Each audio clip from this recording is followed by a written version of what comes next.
This is Ty Raddue. He's a Vietnam veteran. Yeah. I guess I have the floor. Okay. So what kind of questioning did you guys want to do? What do you want to find out from me? Does somebody in here? They have a list of hi. questions. They're going to kind of go back and forth. Okay, sure.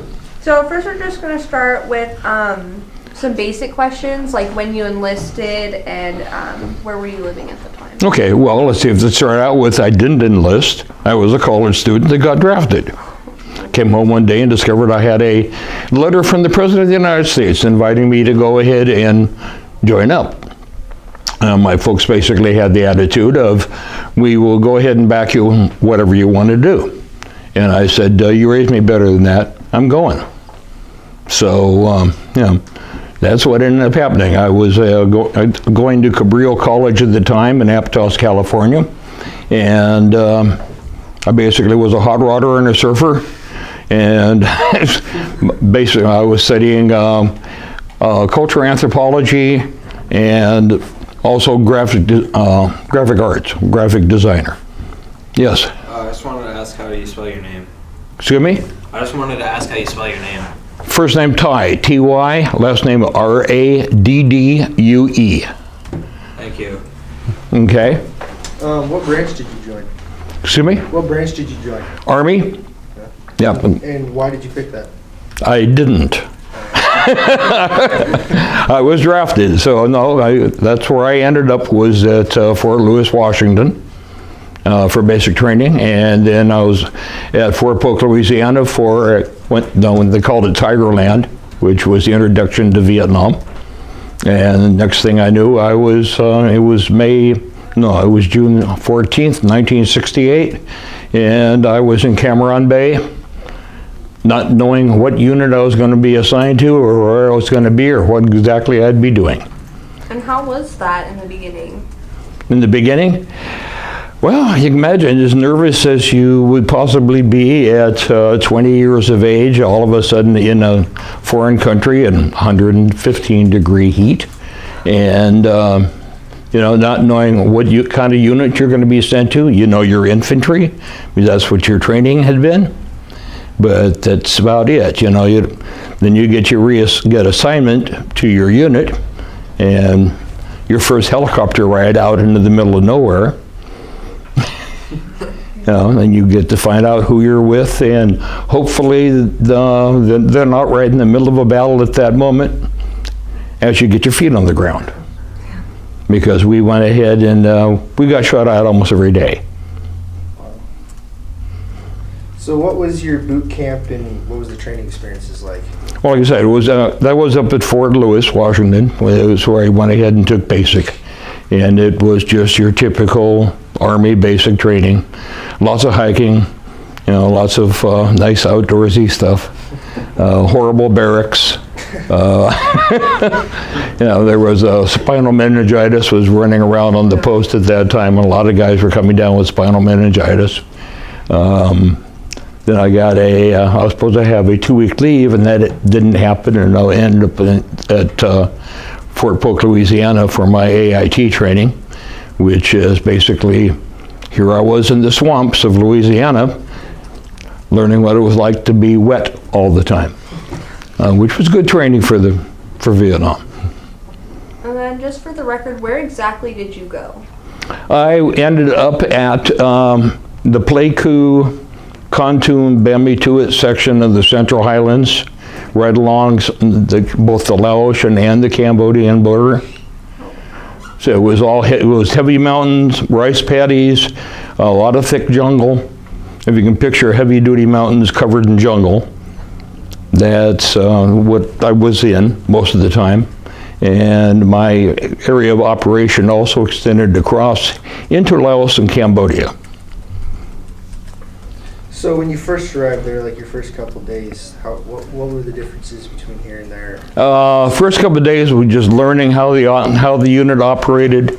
I ended up with B Company, 2nd of the 8th Mechanized Infantry. We were an experimental unit. We were the very first air mobile mechanized unit, which means we were in armored personnel carriers most of the time on patrol, but we did a lot of foot patrols, and we did a tremendous amount of insertions by helicopter. So yes, when you go into a heavy battle, they call it a combat assault. I did 21 combat assaults while I was there, earning myself the Air Medal. And you said you had a lot of combat. Were there any casualties in your unit? 184 of us were in my unit. 43 of us came home. Okay, of that 43, 35 of us get together every year for a reunion. Amazing. What were some of your most memorable experiences?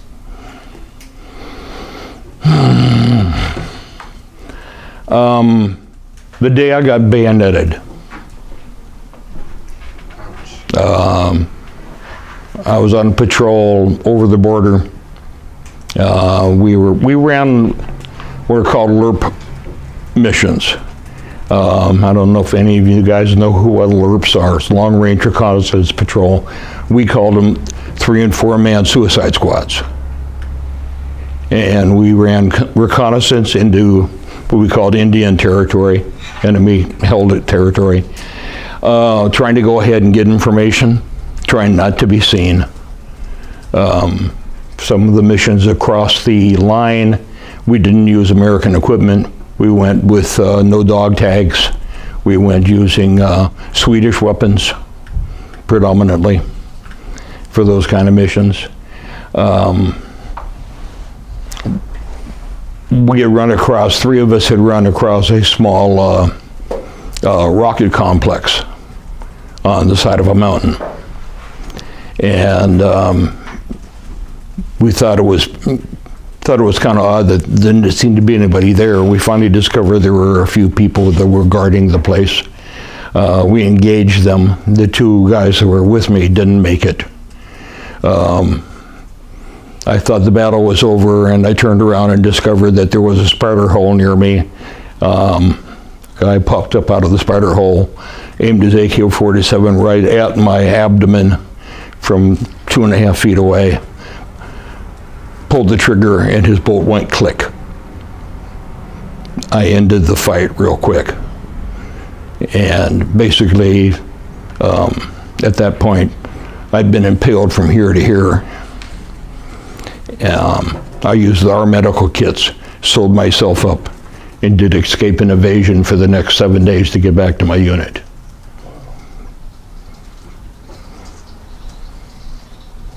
Do you have any other memorable experiences? Well, that was the most memorable. There was a lot of good times, a lot of really horrible times, a lot of times being scared to death constantly. The end of my tour was, I came out of country, like I said, I got there June 14th, 1968. I came home on March 22nd, 1969. Usually you spend a full year. We had been in heavy combat from March 16th to March 22nd. I'd been out on a patrol, and I was basically listening to my radio because I could hear, we all were assigned a line number, you know, they didn't use names on the radio. So you were a particular number, and I heard my number being called out, and that had something to do with the Red Cross. And it turned out they sent a bird out to get the 3 of us where we were located at that time. And it turned out that the Red Cross was trying to get a hold of me because my father was dying. So they went ahead and pulled me out and sent me home early. That same day, my best friend Richard Anderson took over my patrol of my armored personnel carrier, and the company was moving back into the same area that we had just been in fighting since the 16th. And the unit went ahead, and Richard was on the front track, and you know, here I am, I'm back in the States, and I get a letter from a Sergeant Long who had previously been with my unit. And Sergeant Long was telling me that Richard had led the company into a battalion-sized NVA ambush, and that there are no survivors. That my unit had been totally wiped out. 15 years later, I get a phone call one night from somebody identifying himself as Little Mike Hughes, and Mike went ahead and told me what had actually happened. What had happened is the unit that had happened. There was a really bad ambush, but it turned out that the casualties weren't quite as bad as I had thought, and that the unit had been retired, and the survivors from the battle that day had all been transferred to other units. That's the guys I get together with every year. The unit actually 5 months later was reinstated, and the guys that belong to that unit have contacted those of us in my reunion group, and we're working on now having a co-reunion. They and I are my guys in hopefully it's going to be in Texas in November. Yeah. Now we were called the Panthers. That's my unit crest. Were you awarded anything for serving there? Yeah, I've got Air Medal, 4 Purple Hearts, 2 Bronze Stars, Silver Star. You know, the only ones that count for guys like me are Purple Heart, your CIB, the Air Medal. Those are the ones I feel I earned. The other ones somebody gave me. You know, somebody someplace sitting at a desk got an after-action report that I did something, and they've said, "Hey, let's put this guy in for an award." You know, let me go ahead and just kind of pull out a couple of things. Sorry, I'm really kind of nervous right now. Let me pass this around. We had kind of a unique situation. Oh no, this is the one I'm getting. Kind of a unique situation. One of the guys in my unit had worked for a yearbook company, and we got permission from the battalion commander to put together a yearbook of our 3 Alpha, Bravo, and Charlie companies in our unit. And it's done exactly like a high school yearbook, you know, with the different type of crews and the different, instead of classes, you've got Alpha Company, Bravo Company, Charlie Company. We pass that around and let everybody go ahead and take a look at that. You were asking about the amount of people that had died in my unit.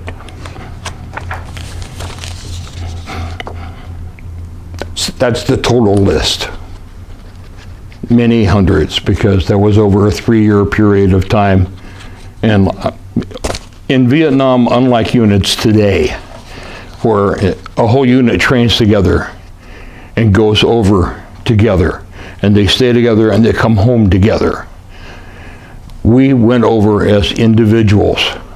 We didn't know who we were going to be with. We didn't know what kind of unit we were going to be with. So you formed your camaraderie once you got on the ground. Well, the problem is guys are constantly de-roasting. In other words, guys are going home, new guys are coming in, and then there's the attrition rate from the war itself. So you've got this constant change of the people you're working with. So you don't necessarily get the kind of bonds that units like yours did. You know, it's done much different nowadays. I don't know if anybody wants to look through this. That's from 1967 through the end of 1969. Yeah, it's an awful lot of guys. But I have, anybody here been to the wall in Washington, D.C.? Okay, on one panel there, I've got 17 names in a row from one day. 12 of those guys were my guys. They were ones I was directly responsible for. I'm the one that wrote the letters home to their parents.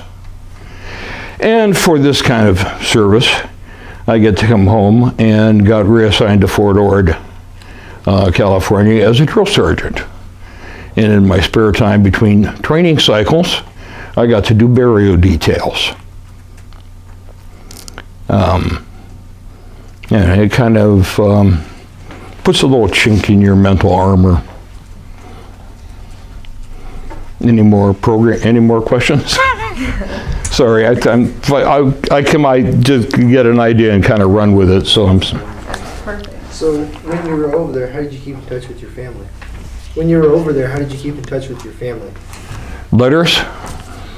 They send letters. I send letters. You know, at Christmas time, I got a stack of letters about that high. You know, about a month and a half after Christmas, I got a stack of packages about that high. You know, they're also. So you're constantly, and it's not like communication today. When my youngest two boys were in, it was just all satellite uplink. My one son was a Ranger, another one of my four sons was with the 101st Airborne in Afghanistan. You know, two of the four followed in my footsteps, but they joined, unlike me. And how were the camps? Is the food nice? Was there a lot of stress? My unit, we like to carry. We like to be light and carry as little as possible.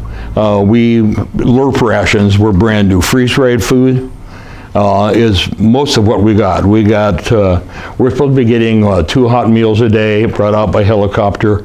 Most of that stuff was slop, if it made it to us at all.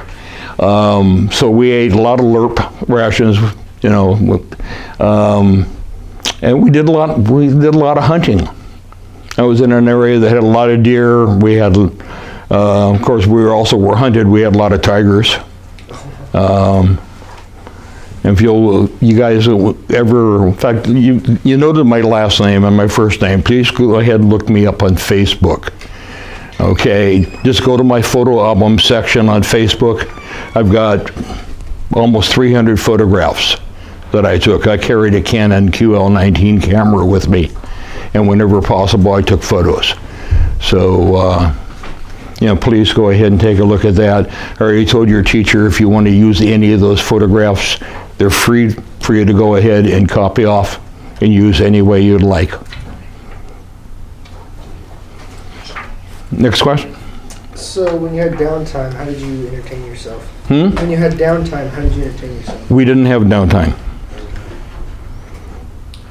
Okay, downtime was maintaining the tracks, cleaning our rifles.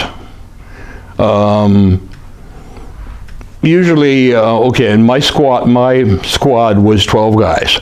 6 of those guys were out on patrol every day. 6 of them were maintaining equipment.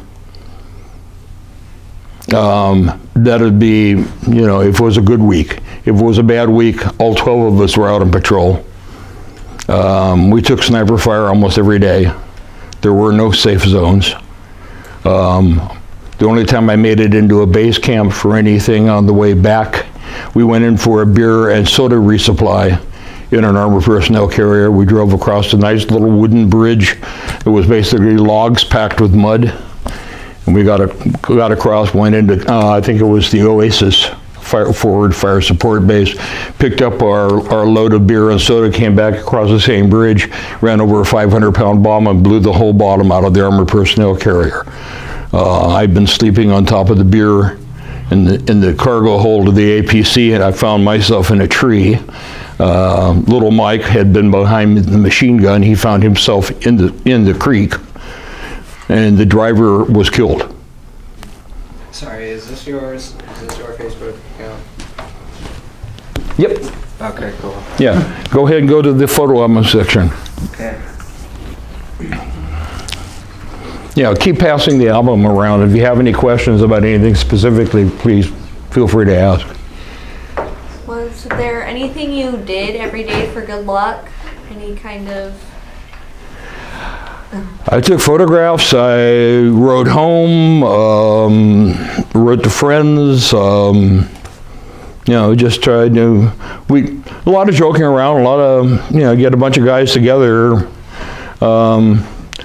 You throw a couple hundred guys together that have nothing in common. I was the surfer. That partially explains the shirt. I was from California, and I was heavy into hot rods and surfing. My high school years were in Santa Cruz, California, and so I was surf over there. That was my nickname part of the time. We joked about a lot of things.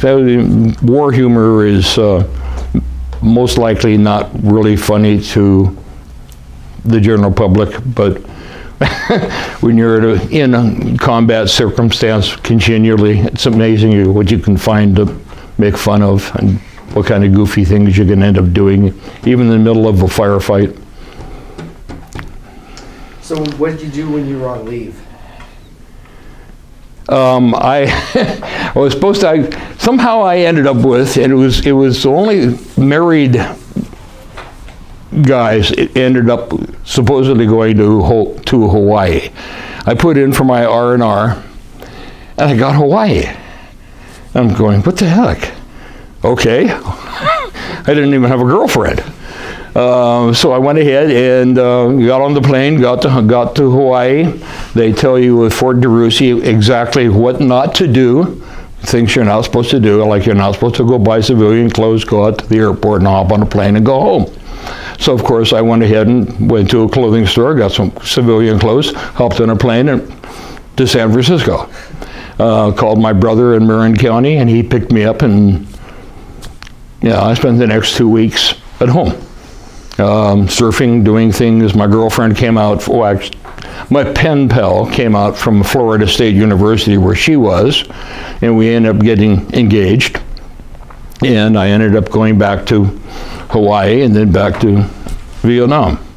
So it was, 2 weeks of, I think I slept someplace in the 2 weeks, but I'm not sure where or how. Do you recall the day your service ended? What was that? Do you recall the day your service ended? Yeah, I was just so darn happy to get out. August 18th, 1969. It just, yeah. And then about 2 years later, they tried to bring me back in, and I got an attorney to ask them why. And being I wasn't an officer, I didn't have to go. I had made it to sergeant I entered Vietnam as a private and left Vietnam as a sergeant, and in 8.5 months. But I also got shot I lost the right knee, got shot through the left shoulder, got shot in the back by one of our tanks, first the 69th Armor, shot me with a beehive round, 174 little steel arrows, went through my bulletproof vest and into my back. Gosh. Nothing, that just sounds like it hurts. Yeah, it did. But no, I'm here. I'm 2 titanium hips, a couple artificial knees, and the worst part actually for me has been Agent Orange poisoning. When I was 45, I was living back in the area I grew up in, which was the Tahoe area. And I was working for Alpine Meadow Ski Resort. I was on ski patrol. In an extremely good athletic condition. And all of a sudden, bam, I got hit with a heart attack and a 5-way bypass. And it was all caused by Agent Orange poisoning. So I am terminal. I could drop dead tonight. I don't know. Agent Orange is like that. So. Can you explain to the kids what Agent Orange is? That might not be something they... Excuse Can you me? explain to the students what Agent Orange is? Agent Orange is a combination of really toxic defoliants that the military put together to be able to spray They never sprayed it in an area where troops were. While it was actually being sprayed. But there again, I belonged to a unit that we ran patrols that nobody was supposed to know where we were. So quite often the planes will fly over and we'd end up wet. And it's a toxin that goes ahead and stores in your body tissue and slowly gets released into your system. Like I said, it caused me to, here I was mountain biking, running 5 miles a day, cross-country skiing every day, and all of a sudden bam, get hit with a heart attack. I had 2 small children at home and 2 older boys away in college, and my wife thought she was going to have to raise the rest of them all on her own. So. It's insidious. Luckily, they are now allowing the guys who had to load it onto airplanes on the aircraft carriers and had to load it onto airplanes in Thailand. They are now going ahead and allowing people that did that duty and were exposed to it, medical services for it. I'm 100% disabled because of it. Up until a year and a quarter ago, I was in a wheelchair. I couldn't walk. I'd been that way for 5 years. I'm functional. In fact, I just went out and bought myself a Harley 2 weeks ago. I figure if Agent Orange is going to take me out, I'm going to enjoy myself. Screw it.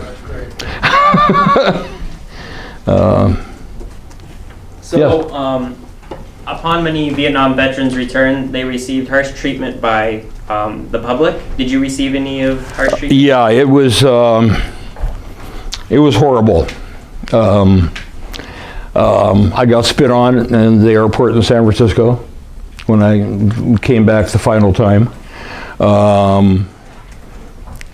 6 months after getting out of the Army, I tried to seek, because I still had jungle rot from my navel down my legs, and my feet were in horrible shape. And so I went to Letterman Army Hospital in San Francisco to be treated, and it's right next to San Francisco State University. Anybody ever seen the movie Born on the 4th of July? Okay, if you haven't seen it, please see it. The staff of the hospital was nasty. The university next door was horrible. If you ever see, go ahead and see that movie. That's what it was like. The other movie you guys really need to see that most people have never heard of, which pretty well portrays what people like me did, is a movie called 84 Charlie Mopik. Mopik was a military photographer. And this movie, when it first came out, we'd gotten a copy of it. My sons and I sat down and we were watching it together, and I was not sure that it wasn't actually combat footage. It was so well done that it was just like being back on patrol, with a few little things that weren't quite right. Yes? So what was that called? 84 Charlie Mopik. Found it. M-O-P-I-C or I think that's the spelling of it. But it's from the point of view of a combat photographer who was put in patrol with a guy that ran, a group that ran nothing but reconnaissance patrols like I did. It's a really good movie. Yes, next. So when you got back, did you get a job? What was your job, or did you go to school? What'd you do? I went back to college. I went ahead and got my AA degree ended up being a student teacher at Cabrillo for a short while. Then I went to San Jose State, got a degree in both.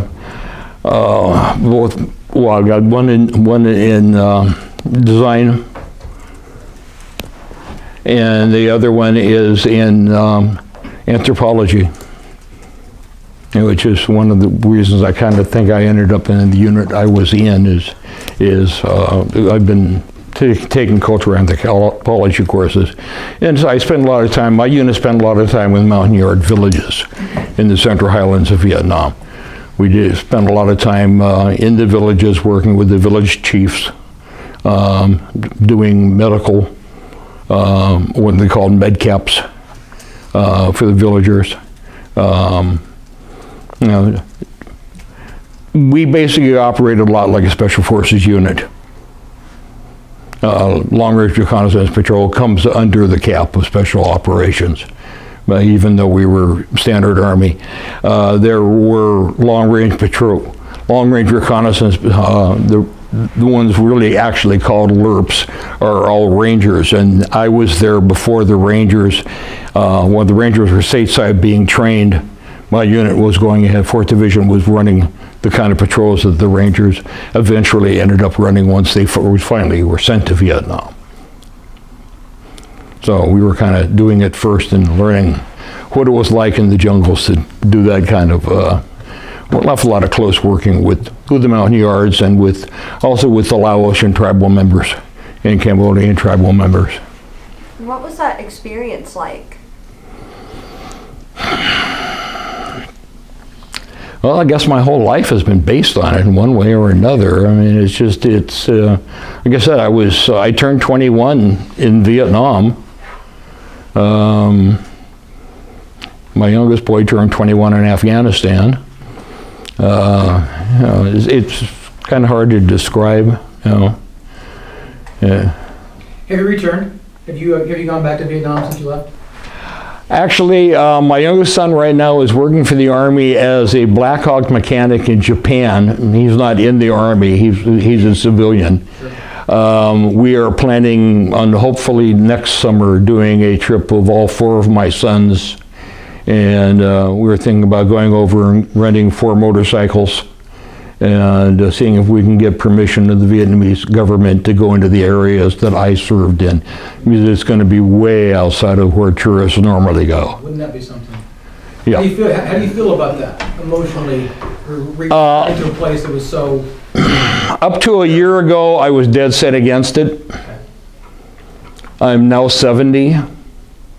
My oldest son is 45. My youngest one just turned 30. Whenever possible, the 5 of us get together and do things. And this is a trip I think I need to make. And with support of my 4 sons with me, Yeah. I think I can do it. I imagine emotionally, maybe I think just kind of putting myself maybe in the place of your sons about what a great experience for them to be able to experience that with their father. Yeah. That's really awesome. Yeah, I'm looking forward to it, and I'm kind of nervous about it at the same time, but you know, yeah, because it'd be, yeah, going back to the places where I lost close friends is going to be really tough. Sure. Yeah. Did you join any veterans organizations? Yeah, I belong to American Legion currently. I'm going to be joining Combat Vets Motorcycle Club here shortly. My youngest boy belongs to it. CVMA.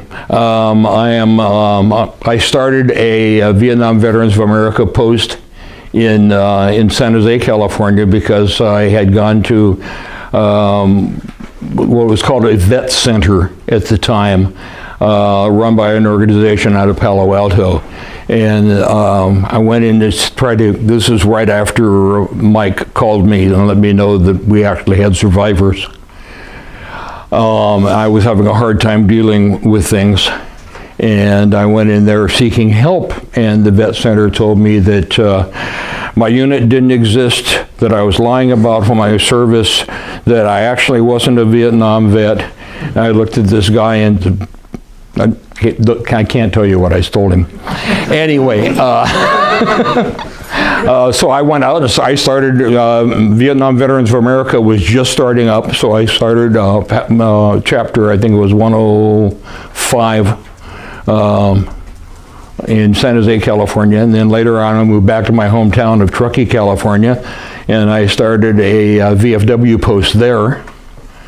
And when I moved back up here, I ended up joining American Legion over in Milwaukee, and now I belong to the one in Loa. Yeah, I belong to a couple. Why did you move to Oregon?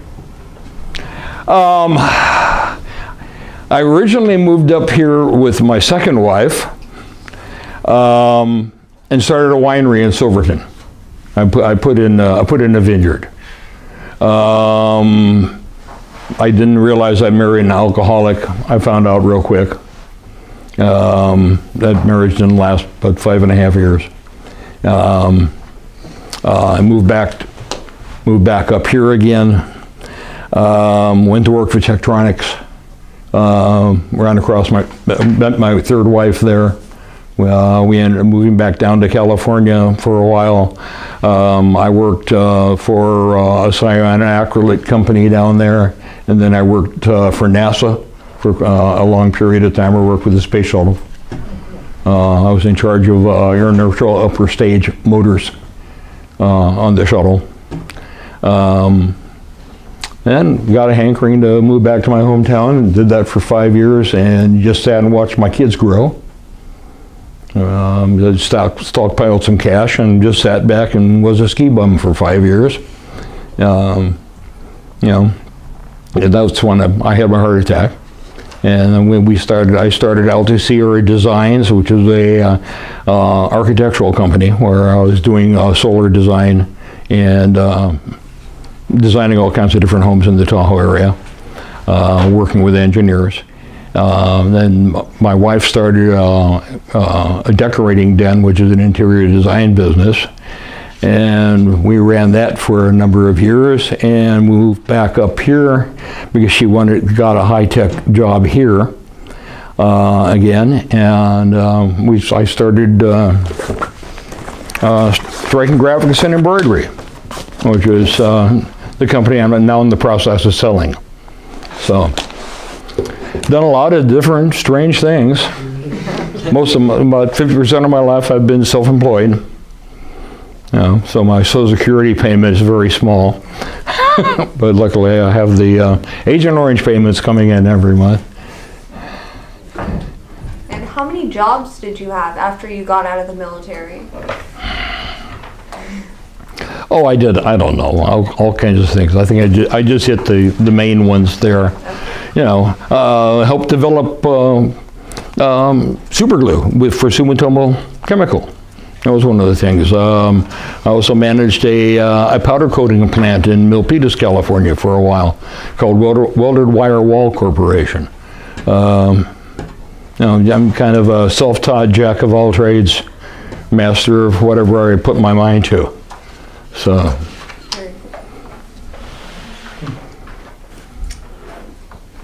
Anybody else?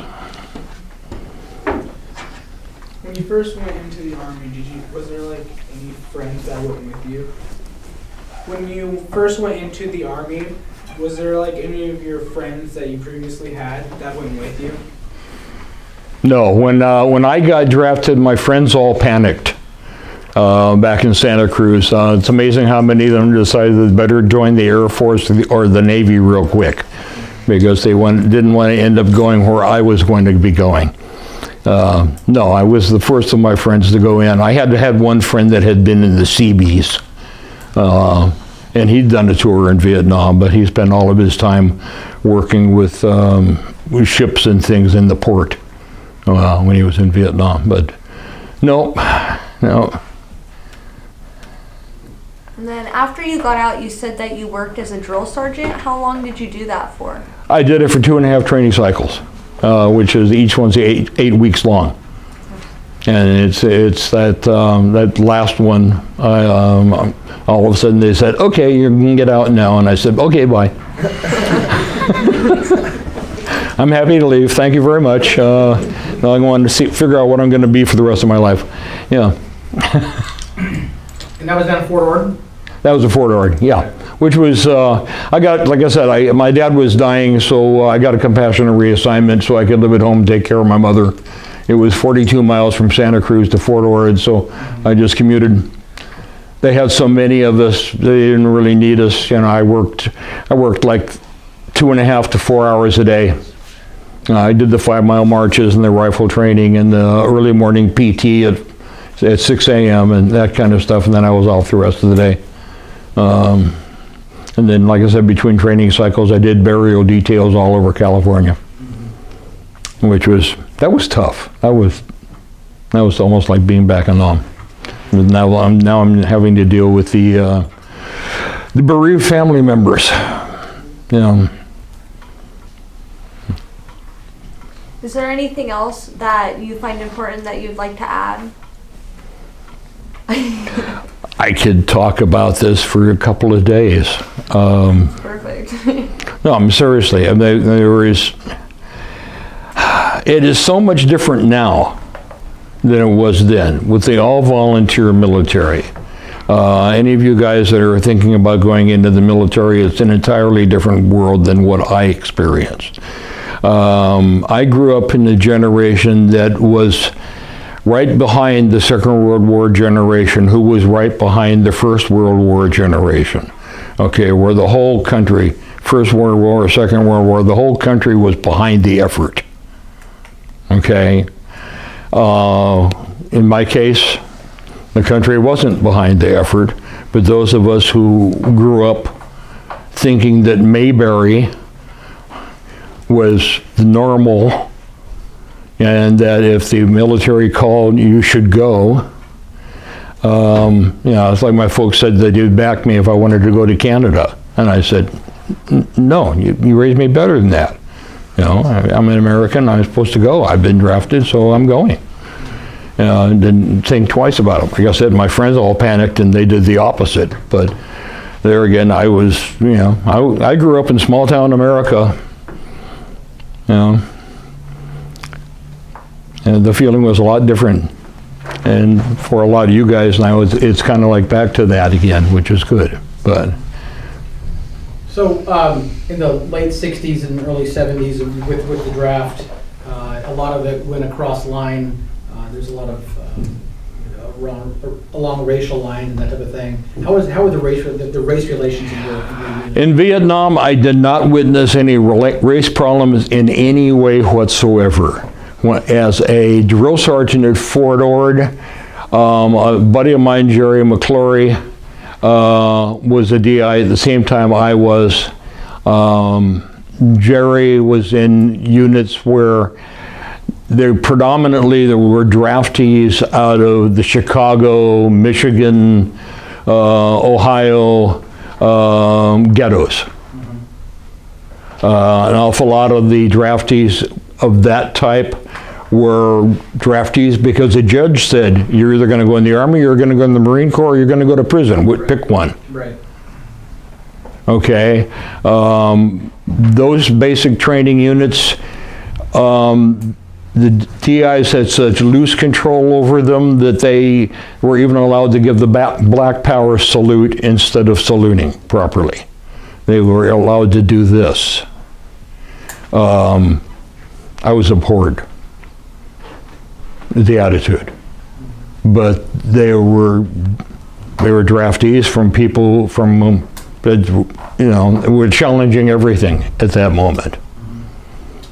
You know, so whether that's good, bad, or indifferent, I just found it very uncomfortable to witness, and I was really happy I was getting out. What was the drug like? What was the drug use like? The drug use like in Vietnam, in your unit? In my unit, we had none. Okay. Anybody who would do something like that would be transferred out of my unit so quick. I was really happy to be in a unit where everybody was totally goal set on protecting each other. That was the mindset 24/7. I can't imagine going on patrol with somebody that I didn't know had my back 100% all the time.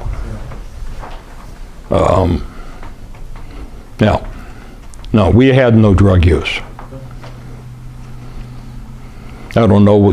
I think that was mostly in base camps, in places where the guys had an awful lot of spare time on their hands and nothing to do, so they go over, buy something off of Mama Son, or go hang out at the BX and get drunk, or, we got beer rations, but nobody was ever drunk. Yeah, I'm a veteran of the Army myself, and when I was stationed over in Germany, it was right at the, a lot of Vietnam veterans during that time were finishing up, right? They were finishing up, and at a platoon sergeant that was my platoon sergeant. He was E7, and he was Vietnam vet, and he told me a lot of. I used to have a great time just sitting down with him and just picking his brain and hearing stories, and he told me some pretty crazy stories about pretty rampant drug use and that type of thing. And during Let me pass this around real quick. I haven't been keeping track of the time, so I don't know what's really. Our very first reunion that we had at the wall in Washington, D.C. This was all the guys who were still alive at that time. Thank you.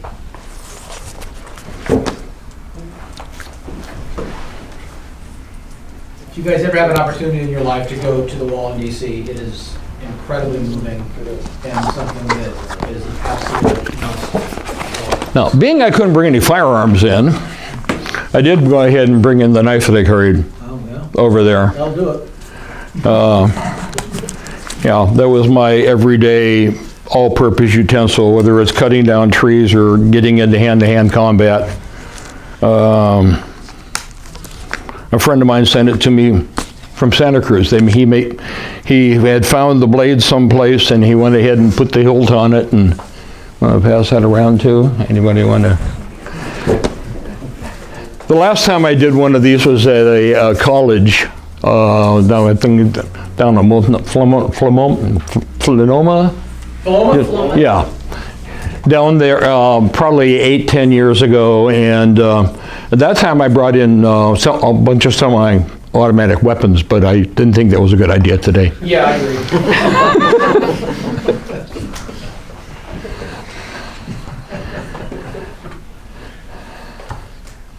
The principal supports that stance. Yeah, you don't need an SKS with a great big bayonet on it in here. No, we don't. Cool. Yeah. And then was Fort Lewis, was it joint base back then, or was it just Fort Lewis? Well, okay, the McCord Field was next door.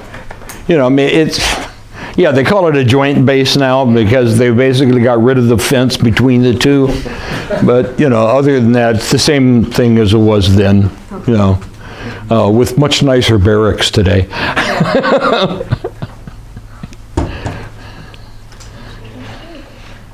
So when I got started, we had about probably 50 or 70 people in the barracks in boot camp. Uh-huh. Was it about the same in your barracks?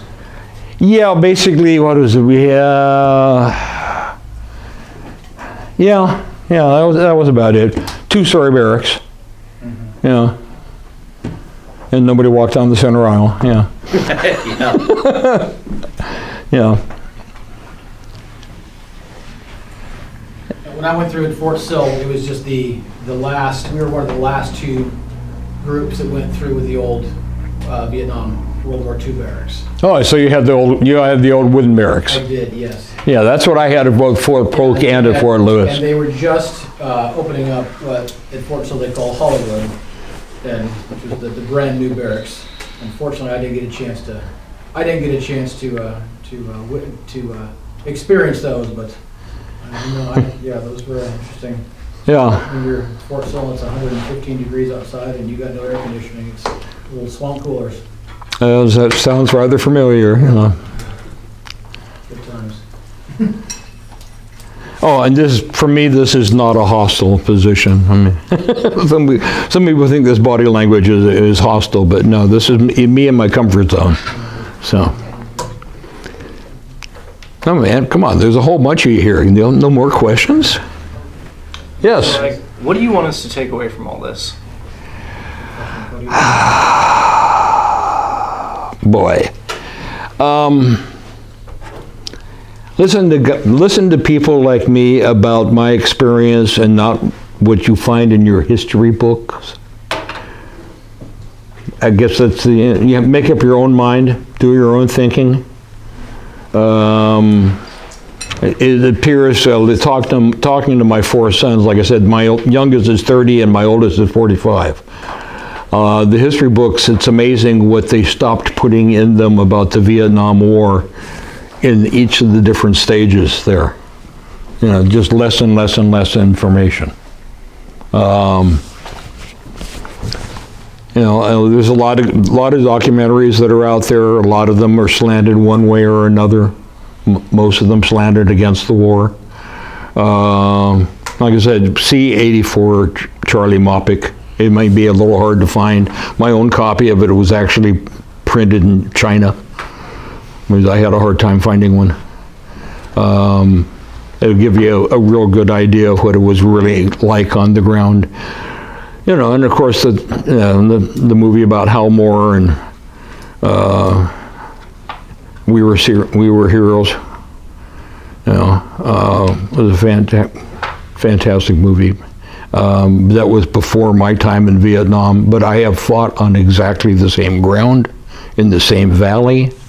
In fact, the same landing zone. Yeah, I lost guys there years later. What we did wrong in Vietnam, in my opinion, is we didn't hold ground. If we had held ground and didn't give it up constantly, the war would have been over much sooner.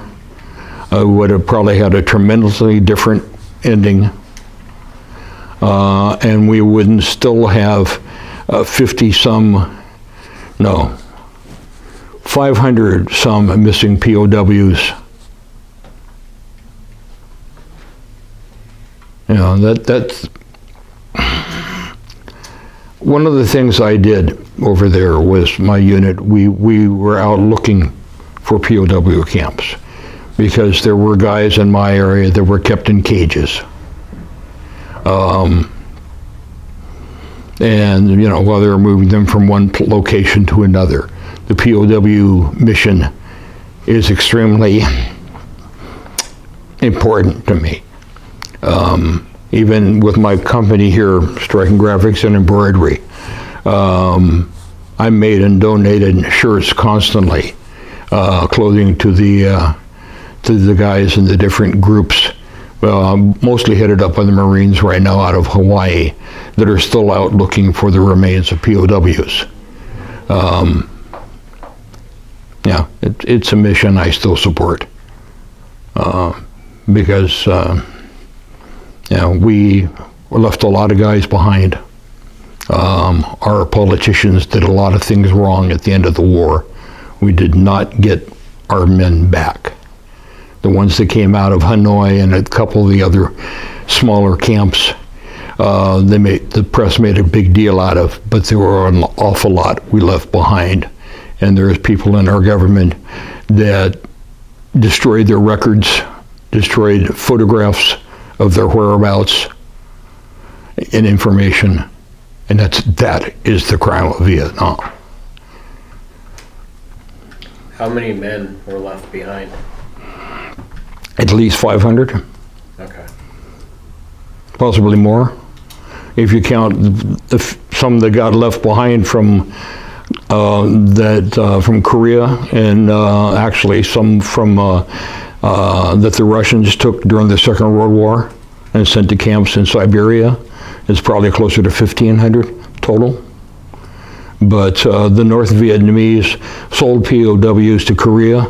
The North Vietnamese sold POWs to China, and they also sold POWs to Russia. So there was human trafficking behind it. Oh yeah, Okay. yeah. It was slave trading. It was a slave business. Communist countries were involved in that at that time.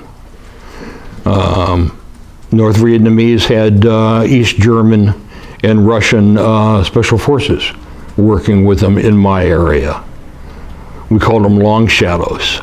A flyer, you know, one of our guys up, forward observers, would be up in the air and could see guys at dusk running across the field, and you could tell how tall the people were by the length of the shadow cast on the ground. You know, as the sun's getting low, and there all of a sudden be one shadow much longer.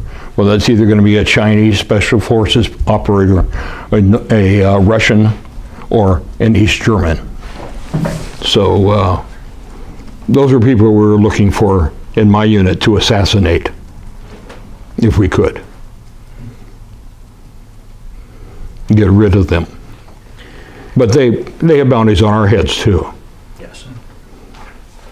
And then I was watching a little mini documentary last night on YouTube, and it was talking how the Laos border and the Cambodian border was a main entrance point off of the Ho Chi Minh Trail to bring supplies into. Yeah, right at a location called the Parrot's Beak. That's where I worked.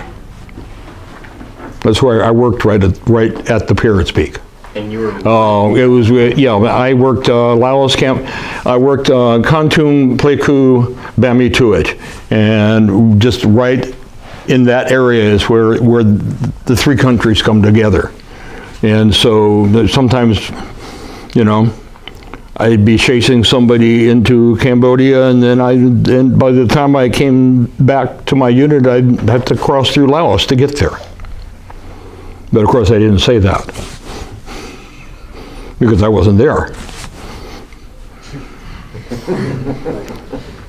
Yeah, no, it's the kind of thing where if I had gotten killed in Laos or Cambodia, I wouldn't have existed. They would have denied I was there. Okay, but for those of us on the ground, it was important that we did what we did. History may say that we were wrong, but I don't know. How has your experience there affected you other than your health? As my third wife said one day, it's amazing how 8.5 months of your life has driven your entire existence.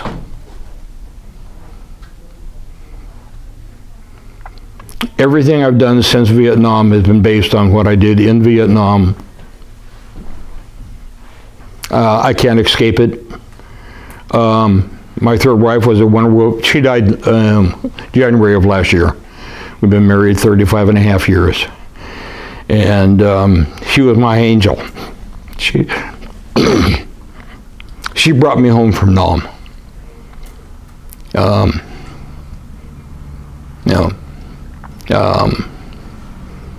Life's been really odd with her gone. But you pick up and keep moving forward. Life is a constant learning experience, guys. No matter what mistakes you make in your life or good things you do in your life, learn every day. Continue to learn every day. There is just so much out there that you can do that is positive. Pick a goal and go after it. That's what I've done my whole life. My main thing was making sure that my boys grew up and had a really good life, and were able to go ahead and make their own decisions and grow up to be good men. And I've got 4 fantastic sons. One's a doctor, one owns his own mortgage brokerage company, one is, he works for eBay, that app that's on your phone, it's his. He invented it. Okay, and my youngest he's my trained killer working for the Army as a helicopter mechanic in Japan. But he figures that when you add that to his military experience, he's going to be able to retire at age 42 with his home here in Aloha totally paid off. And then he's going to go ahead, probably going to go ahead and open a hot rod garage, either that or become a chef somewhere, one or the other. That's just two other passions. What was your favorite part about being self-employed for most of your work career after? Favorite part about it? Having the freedom to do what I want to do every day. Okay? With that comes the task of having to do what you have to do every day. You know, because you got to meet the bills. But I worked well with people. I worked much better without them.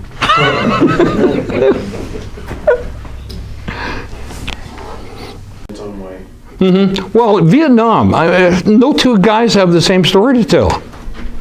You can't. You know, so there's so many different kinds of units over there and so many different things that were happening. You know, it's not putting down anybody else's version. It's just, you know, mine was right for me. You know, in the long run. I've had a good run. It's been a great life. I'm going to go back to when we were talking about the Cambrian Laos and the Ho Chi Minh Trail. Did it seem to make sense to you to ignore the bombing of that, even though bombing of the Ho Chi Minh Trail? I had to go in and do bombing assessments constantly. Okay, that's something else we did, okay? We put in what's called sniffers, electronic equipment that would tell you when people were walking down the trail. We had other kinds of sound devices that we planted along trails that, you know, like they use nowadays for deer hunters, you use to tell you that there's wildlife in the area before hunting season. Yeah, they'd go in and do bombing, and I was one of the idiots that had to go in the ground afterwards and say, okay, we managed to kill this many people and we blew up this much stuff, and, you know, that's the kind of stuff I did too, because it was all part of going out there and finding the enemy. What I really hated was going in after they did napalming, and if the napalm hadn't worked. And you're going through, you know, this long pink jelly stuff hanging from the trees that at any moment could erupt into flames. It was make you a little nervous. But you said that there was tigers, like wildlife. Oh yeah, there's pictures of a tiger that I shot on my Facebook page. Yeah. And the good news, three of us stepped out of the back of an armored personnel carrier at dusk into a clump of bamboo. We were going to set up for the night before we moved on. That's the way they would deploy us if they didn't drop us off by helicopter. You know, the truck would be driving along, we'd just open the back door, step out, and disappear into the jungle. Well, we set up in this clump, and the three of us are sitting back to back, and it's gotten dark, and we're sitting there, and there's, who's breathing so loud? Oh, not me. Well, what about you? No, not me. Wait a minute. There's a set of eyes up there. And there was a big log that went across through this clump. And sitting up on top of it was a cat. And all three of us picked up our car 15s and went just as the cat sprung. You know, the good news is we killed the cat. Bad news is we gave away our position. We had to get picked up. You know, the really stupid thing is my commanding officer decided we should go ahead and take the cat. He wanted the cat's pelt. So, yeah, we skinned the cat and we took it to a mountain yard village, figuring they could use the meat. No, we had just killed one of their gods.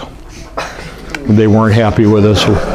We were met with a whole bunch of people with crossbows that were not happy to see what we had hanging off the back of the APC. Yeah.